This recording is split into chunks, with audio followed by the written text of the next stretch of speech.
Mabuhay Pilipinas! Maligayang pagbabalik dito sa aking channel, pero kung bago ka lang, pasuyo ng like and subscribe. Salamat agad. Ngayong gabi ng Tuesday, October 1, 2024, kabayan, update lamang po tayo dito po sa ating minomonitor na Super Typhoon Julian na may international name na Kraton.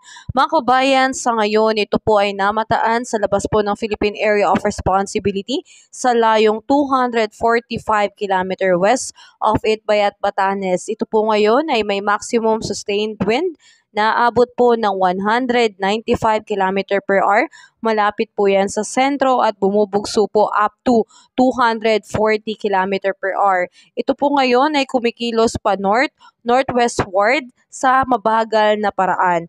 Mga kabayan, ito pong Super Typhoon Julian ay lumabas na po ng Philippine Area of Responsibility, pero inaasahan natin na ito po ay muling babalik po. So posible po itong pumasok sa PAR, posibleng mamayang gabi o madaling araw kinabukasan. Mga kabayan, tayo po ay patuloy na mag-ingat dahil hindi po natin inaalis ang posibilidad na sa muling pagbabalik nitong Super Typhoon Julian ay malaking epekto po ang posibleng maidulot nito sa ating bansa at makapagdulot po ng malalakas na buhos ng ulan at malalakas po na bugso ng hangin. Kaya tayo po ay patuloy na maging alerto at mag-monitor sa ating panahon. Sa ngayon mga kabayan, dahil nga sa paglabas at paglayo nitong Super Typhoon Julian, nakataas na po ng signal number 1 dito po sa may Batanes na nakaraan po ay nasa signal number 4. So humina na po ang epekto sa Batanes sa ngayon po yan. Ganun din dito sa may Babuyan Island, Ilocos Norte, Apayao, Cagayan, Abra, Kalinga, ilang bahagi po ng Isabela, Mountain Province, Ifugao, Benguet, ilang bahagi ng Nueva Vizcaya, ilang bahagi ng Pangasinan, kabuuan ng La Union at Ilocos Sur ay patuloy pong naapektuhan ng malalakas na bugso ng hangin at buhos ng ulan.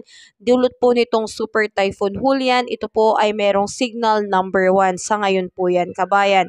At asahan po natin na sa pagbabalik po nitong bagyong Julian, posible pong bukas ng madaling araw o mamayang gabi, ito po ay makakaapekto pa rin po sa ating bansa. Pero asahan natin pagdating po ng Biyernes, ito po ay tuluyan na pong lalabas ng Philippine Area of Responsibility hanggang makarating na po sa Taiwan. So tayo po ay patuloy na mag-monitor mga kabayan dahil patuloy pa rin po ang epekto nitong Super Typhoon lalo na po dito sa may extreme northern Luzon.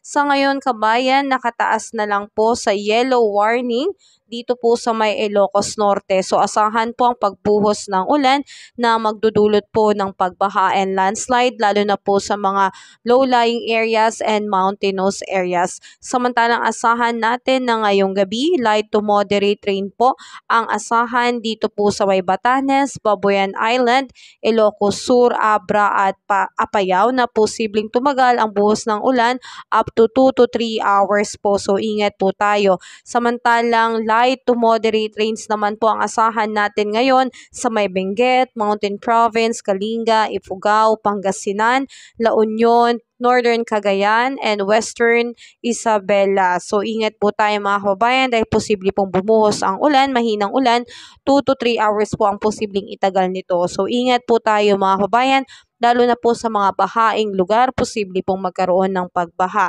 At ihanda na rin po natin o ilikas na po natin yung mga halagang gamit natin sa pinakaligtas na lugar mga kabayan at patuloy po tayo maging alerto sa anumang galaw at progress nitong bagyo o Super Typhoon Julian. So ingat tayo mga kabayan, palagi po tayong magdasal, ipanalangin po natin ang ating mga kapatid dito po sa extreme northern Luzon na lagi po silang maging ligtas sa kabila ng banta nitong pagbabalik ng Super Typhoon Julian. So ingat po tayo mga kabayan at patuloy po tayo maging updated sa ating ulat panahon. Salamat sa pagsubaybay dito sa aking channel, kaibigan. Kabayan, kung nakatulong sa iyo ang video na to, huwag mo namang kalimutang mag-like and subscribe at pasuyo na rin po, pahit na rin po ng notification bell para updated ka sa mga susunod ko pang weather update. Muli, maraming salamat, ingat, God bless po, kabayan.